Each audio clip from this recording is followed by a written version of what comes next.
বলছি মহারাজ কেন চাইতেন যে আমাদেরকে এঙ্গেজমেন্ট রাখার জন্য।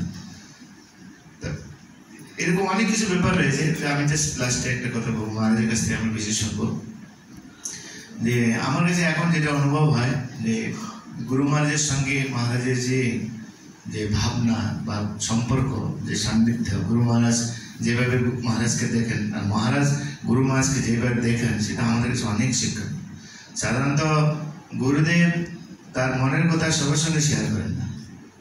গুরুদেব মনের কথা তার সঙ্গে শেয়ার করেন যারা গুরুদেবের মনকে বুঝতে পারেন, এবং সেই শিষ্যের প্রতি গুরুদেবের অগাধ বিশ্বাস থাকে। তখনই সেই শিষ্যকে গুরুদেব কিছু আদেশ বা নির্দেশ প্রদান করেন। আর আমরা দেখেছি যে গুরু মহারাজের প্রতি মহারাজের যে প্রেম, যে ভালোবাসা, এবং গুরু মহারাজের প্রতি মহারাজের যে অগাধ শ্রদ্ধা, তারই প্রতিফলন গুরু মহারাজকে যেভাবে দায়িত্ব দিয়েছেন, এটা আমাদের কাছে অনেক শিক্ষণীয়। যে কবে আমাদের সেদিন হবে যে আমরা গুরু মহারাজের এরকম আদেশ প্রাপ্ত হব।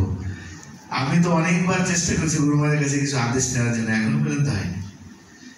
তো কিন্তু মহারাজকে দেখে শিখছি যে মহারাজের যেভাবে গুরু মহারাজকে ভালোবাসেন, তারা কিঞ্চিত ভালোবাসা যদি আমরা গুরু মহারাজের প্রতি প্রদান করতে পারি, তাহলে আমাদের শিষ্যত্ব জীবন সফল হবে।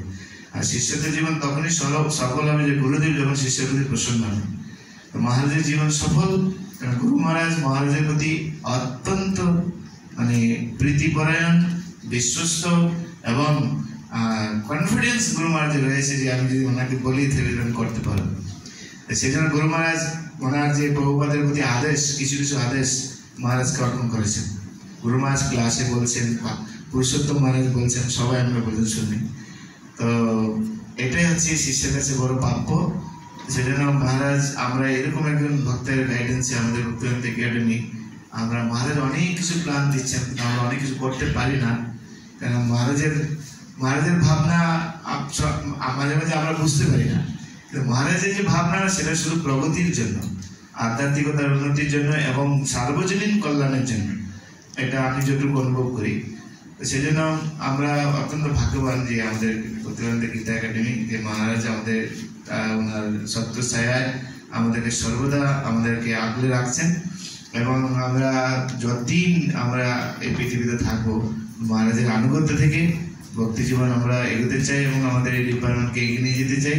তো সেটাই মহারাজের কাছে আমি প্রার্থনা নিবেদন করি।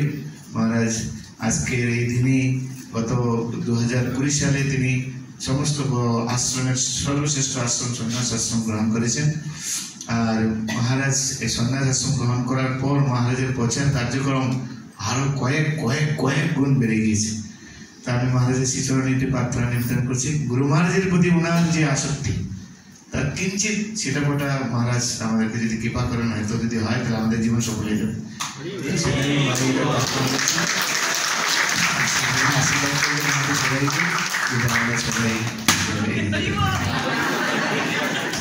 श्री श्रीमान बुद्धविजय भागवत साहिब महाराज की